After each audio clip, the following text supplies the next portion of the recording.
Welcome to our channel. Today we how to deploy ThredUp for reselling clothes, detailed guide step by step clearly. Deploying ThredUp for reselling clothes can be a rewarding venture. Begin by creating an account on ThredUp's website. Visit the ThredUp homepage and click on Sign Up at the top right corner. Fill in the required information to set up your profile.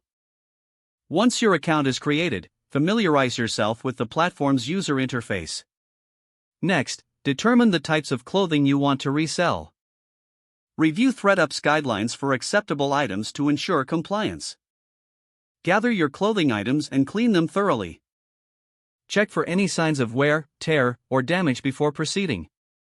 Take high-quality photographs of each item you plan to send. Make sure the images are well lit and clearly display the clothing. Write detailed descriptions for each piece, highlighting its brand, size. Navigate to the Sell section on the ThredUp website. Request a clean-out kit, which includes shipping materials for your items. Fill out the form indicating how many items you plan to send. Once your kit arrives, securely pack your clothing using the provided materials. Include any necessary documentation as specified by ThredUp. Label the package clearly and drop it off at the designated shipping location. After ThredUp receives your items, they will be inspected and processed. This may take several days, so be patient during this period. Once your items are approved, they will be listed on the ThredUp website for sale.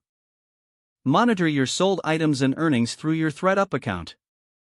Consider adjusting your pricing strategy based on item performance. Engage with the ThredUp community to network and share insights.